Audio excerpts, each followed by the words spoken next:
Assalomu alaykum, qadrli tomoshabinlar. Bugun sizlar bilan juda muhim va ko'pchilikni tashvishga solayotgan bir mavzuni atroflicha muhokama qilamiz. Yaqinda ijtimoiy tarmoqlarda internetda shunday sarlavhalar paydo bo'ldiki, rasman Armaydan pensionerlarga taqiqu, shoshilinch ogohlantirish, xonadonga kirish eshiklari endi majburiy olib qo'yilishi mumkin. Bunday sarlavhalar ko'pchilikni xavotirga solishi tabiiy. Kimdir ishongan, kimdir qo'rquvga tushgan, kimdir esa nima bo'layotganini tushunmasdan sarosimaga tushgan. Men bugun aynan shu masalaga oydinlik kiritish uchun sizlar bilanman.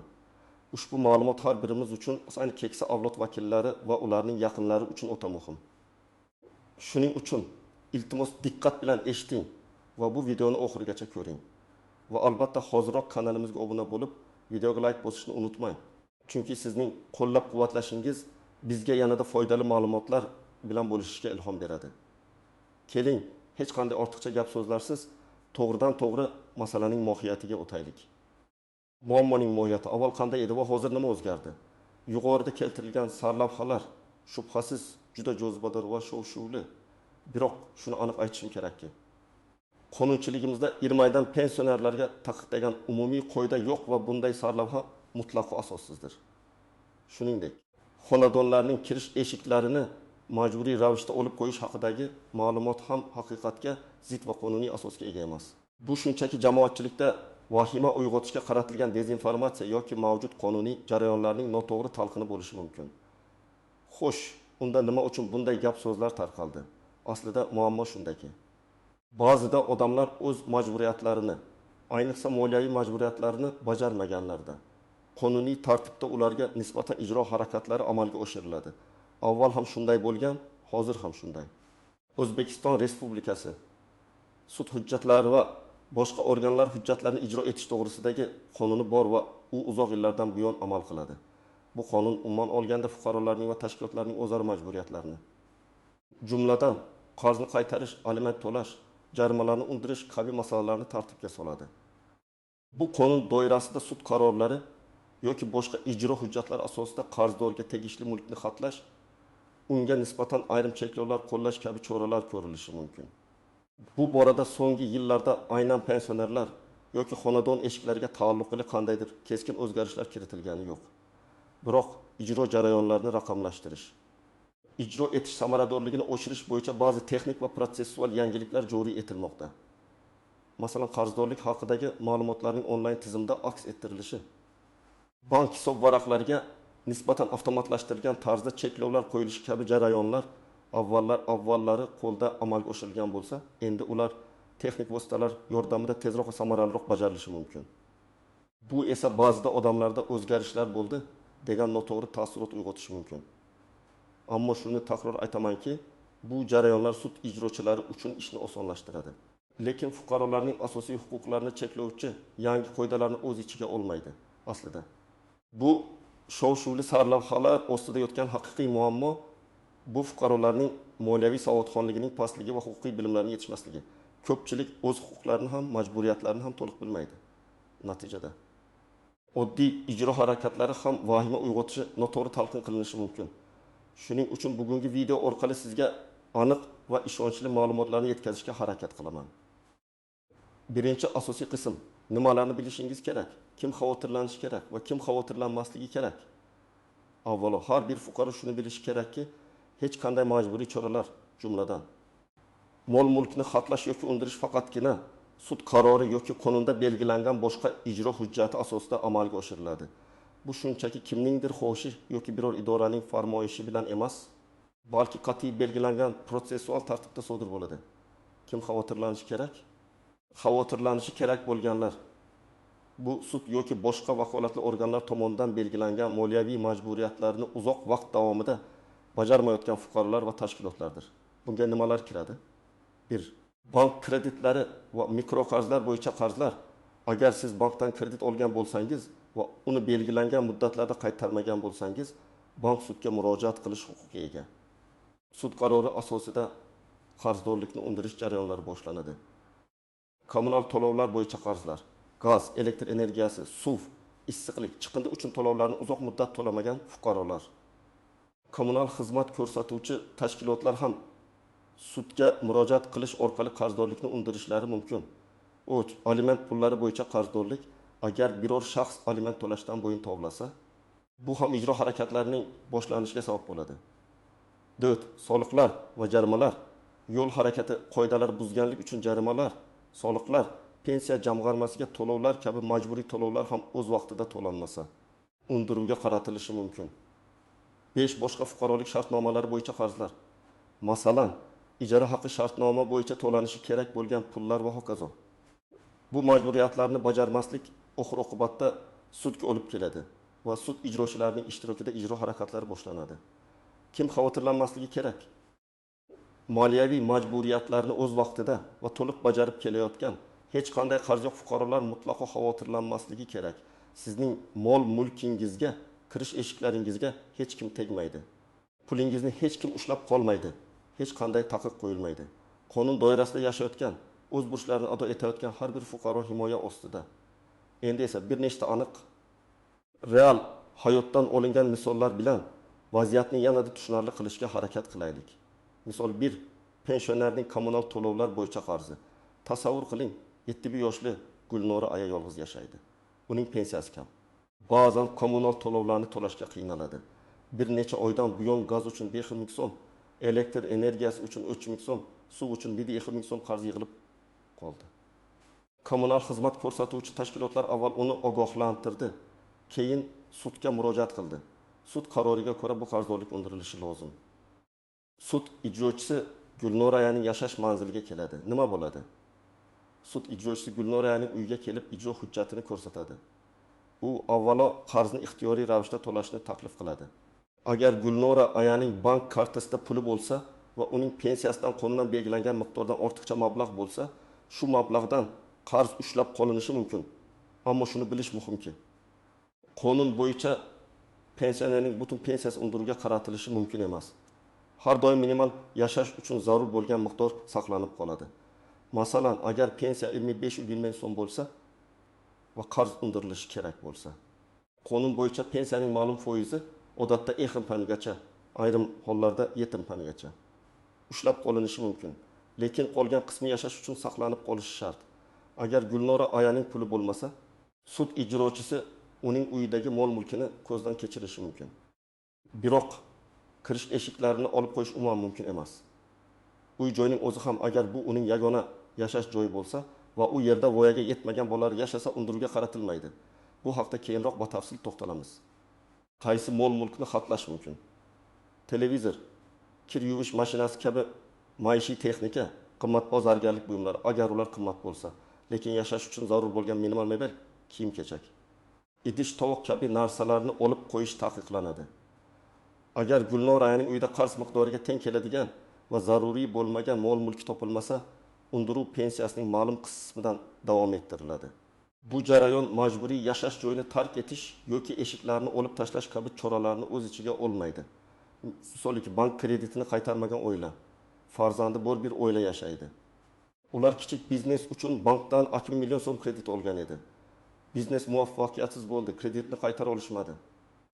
Bank sudga murojaat qildi va qarzdorlikni undirish bo'yicha ijro hujjati chiqarildi. Bu vaziyatda sud ijrochisi oilaning yashash manziliga boradi. Avvalo pul mablag'larini qidiradi. Bankdagi hisob varaqlar, naqd pullar. Agar mablag' yetarli bo'lmasa, mulkni xatlashga o'tishi mumkin. Mol-mulkni xatlashda nimalar hisobga olinadi? Birgi, avtotransport vositalari. Agar oilaning mashinasi bo'lsa, u xatlanib kimoshdi savdosiga qo'yilishi mumkin. 2. Qimmatbaho buyumlar, masalan, antiqa mebellar, qimmatbaho san'at asarlari, zargarlik buyumlari. Zaruriy bo'lmagan maishiy texnika, bir necha televizor, ikkinchi muzlatgich va hokazo. Ammo shuni esda tutish kerakki, agar bu oilaning yagona yashash joyi bo'lsa va unda voyaga yetmagan bolalar ro'yxatda turgan bo'lsa, bu uyni darhol sotuvga qo'yish juda murakkab jarayon. Qonun voyaga yetmagan bolalarning huquqlarini kuchli himoya qiladi. Agar oilaning qarzni to'lashga imkoniyati bo'lmasa, sud ijrochisi dastlab mol-mulkni xatlaydi. Bu mol-mulklar qarz miqdorini qoplamasa, keyingi bosqichlarda qarzni undirish bo'yicha boshqa choralar ko'riladi. Ammo uyning kirish eshiklarini olib tashlash yoki ularni uy joydan darhol chiqarib yuborish kabi harakatlar qonunga zid. Misol 3. Jarimalarni to'lamagan fuqaro. haydovchi aqmal harakat qoidalari buzganligi uchun bir necha bor jarimaga tortilgan. Umumiy summasi 3 million so'mga yetgan. Ammo u bu jarimalarni to'lashga e'tibor bermagan. Ma'lum vaqtdan so'ng ijro hujjati sud ijrochilariga kelib tushadi. Ijrochi avvalo Akmalning bank hisob varaqlaridan jarimalarni avtomatik tarzda ushlab qolishi mumkin. Agar hisobida pul yetarli bo'lmasa, uning ish haqidan ma'lum foizni ushlab qolish to'g'risida ish beruvchiga ko'rsatma beriladi. Agar bu ham yordam bermasa, Akmalning mol-mulki, masalan, avtomobili, qimmatbaho buyumlari xatlashga olinishi mumkin. Bu jarayonda ham kirish eshiklari, uyning asosiy qismlari undiruvga qaratilmaydi. Akmalning harakatlanish huquqiga vaqtincha cheklov qo'yilishi mumkin. Ya'ni unga xorijga chiqish taqiqlanishi mumkin. Xulosa qilib aytganda, xavotirlanishi kerak bo'lganlar bu o'z moliyaviy majburiyatlarini ataylab yoki e'tiborsizlik bilan bajarmayotganlardir. Moliyaviy intizomga rioya qilgan har bir fuqaro uchun qonun to'liq himoya beradi. Ikkinchi asosiy qism qoidadan istisnolar, tuzoqlar va noaniq nuanslar. Har qanday qonunda bo'lgani kabi ijro harakatlarida ham ma'lum istisnolar, o'ziga xos jihatlar va ko'pchilik bilmaydigan noaniq nuanslar mavjud. Aynan mana shu noaniqliklar ba'zida noto'g'ri talqinlarga yoki vahimalarga sabab bo'ladi. Keling, ularni atroflicha ko'rib chiqaylik. Pensionerlar va nogironlar uchun alohida himoya. Bu guruhdagi shaxslar qonun tomonidan juda kuchli himoya qilinadi. Birinchidan, ularning pensiyalari va nafaqalari to'liq undiruvga qaratilishi mumkin emas. Sud hujjatlari va boshqa organlar hujjatlarini ijro etish to'g'risidagi qonunning 69 moddasiga ko'ra. Fuqaroning ish haqi va unga tenglashtirilgan to'lovlar, pensiyalar ham bunga kiradi. Dan ushlab qolinadigan mablag'ning maksimal miqdori belgilangan. Odatda bu miqdor ehbandidan oshmaydi. Ayrim hollarda aliment, sog'liqqa yetkazgan zarar uchun 70% gacha bo'lishi mumkin. Lekin eng asosiysi shundaki, undiruv natijasida qarzdorning yashash minimumi darajasidagi mablag'i saqlanib qolishi shart. Ya'ni hech kim pensiya yoki nafaqani to'liq olib qo'yib, odamni yashash uchun puldan mahrum qila olmaydi. Ikkinchidan, ushbu qatlamdagi shaxslarga tegishli bo'lgan va hayotiy zarur hisoblangan mol-mulkni xatlash taqiqlanadi. Masalan, nogironligi bo'lgan shaxslarning harakatlanishi uchun zarur bo'lgan vositalar, nogironlar aravachasi, protezlar, shuningdek pensiya oluvchilar uchun uyda yashash uchun zarur bo'lgan minimal mebel, kiyim-kechak, ovqat pishirish uchun idish-tovoq kabi buyumlar undiruvga qaratilmaydi. Voyaga yetmagan bolalarning huquqlari. Bu ham juda muhim nuans. Agar qarzdorning yashash joyida voyaga yetmagan bolalar ro'yxatda turgan bo'lsa, u holda ushbu uy joyini majburiy sotish juda murakkab. Ba'zan esa umuman imkonsiz jarayon. Qonun voyaga yetmaganlarning huquqlarini, ayniqsa ularning yashash joyiga bo'lgan huquqni ustuvor hisoblaydi. Agar yagona uy joy bo'lsa, undan chiqarishga faqatgina u bolalarning hayoti yoki sog'lig'iga xavf tug'dirganda yoki ular uchun teng qiymatdagi boshqa yashash sharoitlari yaratilganda ruxsat berilishi mumkin. Bu esa kamdan kam holatlarda sodir bo'ladi. Shuning uchun oilasida voyaga yetmagan bolalari bor qarzdorlar uchun uy-joy masalasi ancha himoyalangan. Qanday mol-mulk undiruvga qaratilishi mumkin emas. Qonunning 52 moddasiga ko'ra, undiruv quyidagi mol-mulklarga qaratilishi mumkin emas. Qarzdor va uning oila a'zolari uchun yashash uchun zarur bo'lgan yagona uy-joy, agar u ipoteka orqali olingan va garovga qo'yilgan bo'lmasa. Bu holatda qoidalar o'zgaradi. Yashash uchun zarur bo'lgan jihozlar, mebel, minimal darajada kiyim-kechak, ovqat tayyorlash va iste'mol qilish uchun idish-tovoqlar. Kasbiy faoliyat uchun zarur bo'lgan asbob-uskunalar, agar ularning qiymati ma'lum bir chegaradan oshmasa. Uy hayvonlari, agar ular tijorat maqsadida ishlatilmasa. Ovqatlanish uchun zarur bo'lgan oziq-ovqat va yoqilg'i. Davlat mukofotlari, esdalik nishonlari, faxriy unvonlar. Shuningdek, banklardagi hisob varaqlar, lekin bu yerda ham minimal darajadagi mablag'ga tegmaslik qoidasi mavjud. 4. Birgalikdagi mulk va qarzlar. Agar qarzdor turmush o'rtog'i bilan birgalikdagi mulkka ega bo'lsa, undiruv faqat qarzdorning ushbu mulkdagi ulushiga qaratilishi mumkin. Masalan, agar erning qarzi bo'lsa, xotinning ulushiga tegib bo'lmaydi. Bu esa mulkni ajratish bo'yicha sud ishlarini talab qilishi mumkin. Bu ham murakkab jarayon. 5. Tuzoqlar va e'tiborsizlik oqibatlari. Rasmiy xatlarga e'tiborsizlik. Ko'pchilik sud ijrochilaridan kelgan xatlarga, ogohlantirishlarga e'tibor bermaydi. Bu esa vaziyatni yanada murakkablashtiradi va keyinchalik o'zingizni himoya qilish imkoniyatlarini cheklaydi. Har bir rasmiy xatiga javob berish uning mazmunini tushunish va tegishli choralar ko'rish kerak. Sudga kelmaslik. Agar sizni sudga chaqirishsa va siz uzrli sababsiz kelmasangiz, sud sizning ishtirokingizsiz ham qaror qabul qilishi mumkin. Bu esa sizning manfaatlaringizga zid qaror bo'lishi ehtimoli yuqori. O'z huquqlarini bilmaslik. Ko'pchilik o'z huquqlarini bilmaganligi sababli ba'zida sud ijrochilarining harakatlariga norozilik bildira olmaydi yoki ularga qonuniy ravishda qarshilik ko'rsata olmaydi. Masalan, ular uyga kirishga ruxsat bermasligi mumkin. Agar sud ijrochisida kirish uchun sudning maxsus ruxsati bo'lmasa. Firibgarlik ba'zida o'zini sud ijrochisi qilib ko'rsatgan firibgarlar ham uchraydi. Har doim sud ijrochisidan guvohnomasini ko'rsatishni talab qiling.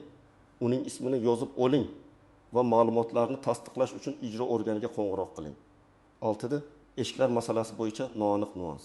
Shov-shuvli sarlavhadagi eshiklar haqida yana bir bor to'xtalib o'tish joiz. Qonuniy asosda, ya'ni sudning ijro hujjati asosida qarzdorlikni undirish maqsadida uyga majburiy kirish mumkin. Ammo bu eshikni buzib kirish yoki uni olib tashlash degani emas.